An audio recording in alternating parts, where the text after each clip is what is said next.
Buen día, hermano. El día de hoy el título de la clase es Los hijos de la promesa. Corresponde a la unidad 2 llamada El Evangelio en la carta a los Gálatas. Nuestro texto está en Gálatas 3:29. Dice: Y si vosotros sois de Cristo, ciertamente el linaje de Abraham sois y herederos según la promesa. Recordemos que la iglesia que estaba en Galacia pasaba por un periodo de confusión, ya que los falsos maestros habían introducido ideas erróneas respecto a la salvación. Enseñaban que además de recibir a Cristo necesitaban cumplir la ley. En esta carta el apóstol reargumenta a esta iglesia la doctrina verdadera, en este primer punto que se llama liberados y adoptados por la fe. Nuestra lectura Gálatas 3:23 en adelante. Pablo expone que hubo un tiempo que la ley sirvió, pero únicamente para llevarnos a Cristo, como una forma de maestro, es decir, la ley mostraba la medida de una persona perfecta. Pero cuando el hombre intenta cumplirla encontramos que no hay justo ni aun uno, que no hay quien haga lo bueno, que todos estamos destituidos de la gloria de Dios. Por eso dice que encerró la escritura todo bajo pecado, para que la promesa fuese dada a los creyentes por la fe en Jesucristo. En otras palabras, el hombre se encontraba incapacitado porque la naturaleza caída de desobediencia declaraba al hombre culpable de transgresión de la ley. Es como un auto perfecto que llega a alguien malo y sabotea los frenos. Los señalamientos dicen 100 kilómetros por hora, el máximo. Cualquiera que corra más de esa velocidad se hace transgresor de la ley. Tú lo sabes, pero no puedes bajar la velocidad. Eres un transgresor. Pero en el capítulo 3:25 y 4:4 habla del tiempo en que llega Cristo para que creamos en Él. En ese momento Dios cumple su promesa. Es tener una vida nueva. Es como si de repente descubres que tu auto comienza a frenar. ¡Qué promesa tan hermosa! En el versículo 25 en adelante dice: Mas venida la fe ya no estamos bajo ayo, porque todos sois hijos de Dios por la fe en Cristo Jesús, porque todos los que habéis sido bautizados en Cristo, de Cristo estáis vestidos. Habla de ese poder de Dios, de ser llamados sus hijos, una promesa que se le dio a Abraham, de herencia de un lugar. A nosotros se nos da el ser poder llamados hijos de Dios. En Juan 3 encontramos a Nicodemo, maestro de la ley. Llegó de noche y Jesús le declara: Te es necesario nacer de nuevo, del agua y del Espíritu, refiriéndose a la palabra en la vida del hombre y el Espíritu Santo depositado en la vida del hombre, obrando al creer en Jesús.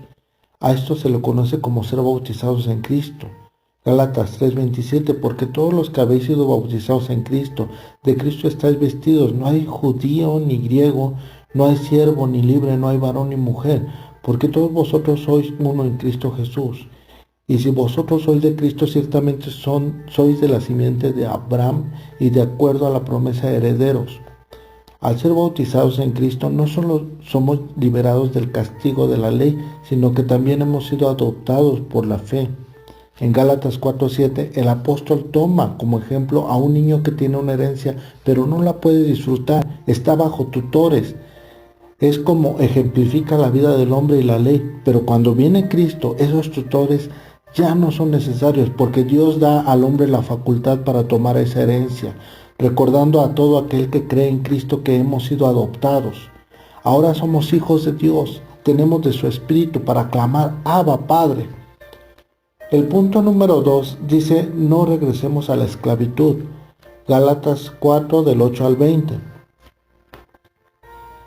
Pablo les recuerda que en otro tiempo eran siervos de cosas que ellos mismos les habían dado valor como Dios, pero ahora, habiendo conocido al Dios verdadero o siendo conocidos por Él, ellos habían experimentado la libertad que da Cristo. ¿Cómo era posible que ahora querían hacerse esclavos de cosas de la ley, como guardar los días, meses, tiempos, comidas? Pablo alude al gran amor con que le recibieron en un principio. Algunos piensan que Pablo llegó enfermo de los ojos y a pesar de sus dificultades llegó a conocer a Cristo. Él les recuerda que aun si hubiera sido posible, sus mismos ojos se sacarían para dárselos. Ahora los confronta preguntándoles si ahora se hizo su enemigo por decirles la verdad. Es una forma de hacerles recapacitar. Compara su dolor que siente en ese momento como el de una mujer en dolores de parto, deseando que Cristo sea formado en sus vidas. Esto de ser formado es que la vida de Cristo fuera reflejada en sus vidas, discerniendo el peligro que corrían de volver a ser esclavos. Esta cuestión de la ley se entiende que se corre un peligro constante en el caminar de la Iglesia de Cristo.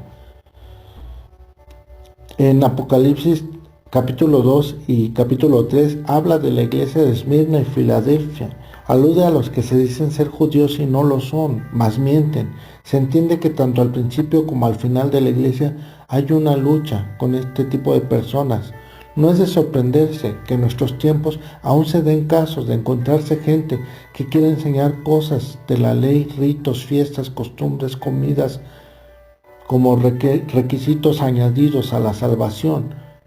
Pero el apóstol enseña en esta carta que abrazar esas cosas es regresar a la esclavitud. El punto 3 dice, libres de la promesa de Dios. Gálatas 4, del 21 al 31. Pablo les habla del origen de la historia de Israel. Para que comprendieran el plan de Dios en sus vidas, él habla de Abraham.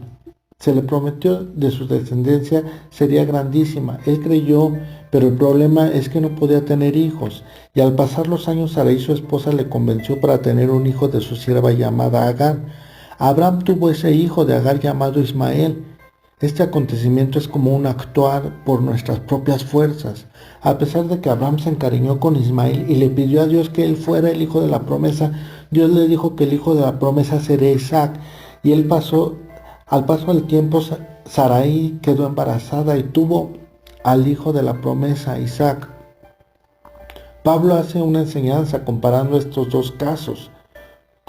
Uno que representa la esclavitud, que es el esfuerzo humano o lo terrenal, y otro que representa la libertad, que es lo celestial, lo que depende de Dios.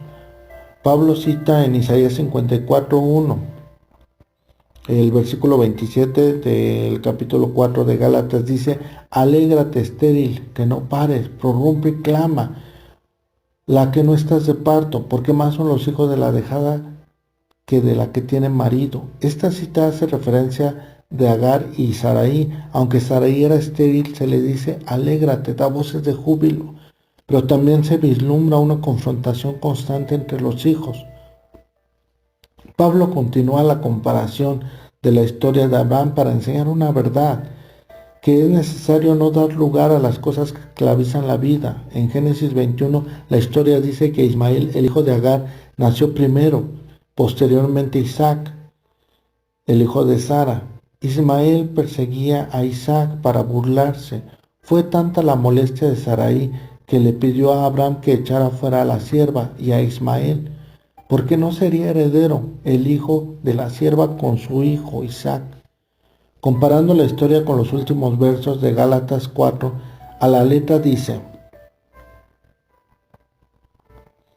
así que hermanos, nosotros como Isaac somos hijos de la promesa, pero entonces el que era engendrado según la carne perseguía al que había nacido según el Espíritu. Así también ahora, más, ¿qué dice la Escritura?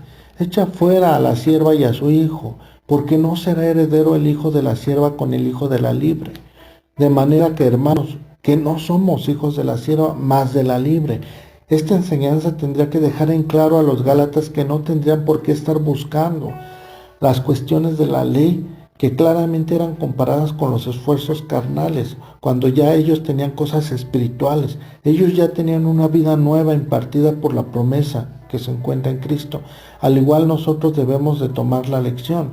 Si hay alguien que aún trata de justificar su vida por los esfuerzos carnales, es como si quisiera ayudar a Dios a cumplir su propósito. Cuando realizamos las cosas con un esfuerzo carnal, podremos durar un tiempo, pero después nos pesará, renegaremos y los resultados serán tristes, porque nos confundimos, errando en nuestros actos. Estaremos siempre mirando lo mucho que trabajamos en la obra y lo poco que hacen los demás, o sentiremos que solo se aprovecharon de nuestro arduo trabajo, porque todo lo hicimos bajo un esfuerzo carnal.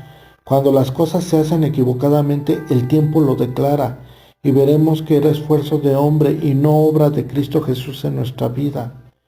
No hay como seguir entregando a Dios toda nuestra vida en oración, pedirle que Él renueve nuestro pensamiento cada día para que lo que hagamos sea siempre con el poder de su fuerza. Cristo obrando en nuestra vida, experimentando su buena voluntad agradable y perfecta. Nuestro texto dice, Y si vosotros sois de Cristo, ciertamente el linaje de Abraham sois, y herederos según la promesa. Gálatas 3:29. Se hace la invitación. Si hay alguien que aún no ha entregado su vida a Cristo, ahora es el tiempo. Cristo vino para dar libertad al cautivo, para que seamos de ese linaje y tomemos de esa herencia. Entrega tu vida a Cristo. Dile al Señor: Padre, quiero entregar mi vida completamente a ti. Quiero vivir en esa libertad que tú ofreces. Dame de tu perdón. Acéptame como un hijo tuyo. Creo que tu Hijo Jesús vino a dar su vida por mí. Creo que le resucitaste al tercer día y que ahora está a tu diestra intercediendo por mí. Permíteme ser tu hijo. Te lo pido en el nombre de tu Hijo amado. Amén. Gracias te doy, Señor, por tu amor. Gracias por la bendición, Señor, que nos das de tener tu palabra. Te ruego que bendigas, Señor, a tu iglesia. Hermanos, la gracia de nuestro Señor Jesucristo sea con vuestro espíritu. Amén.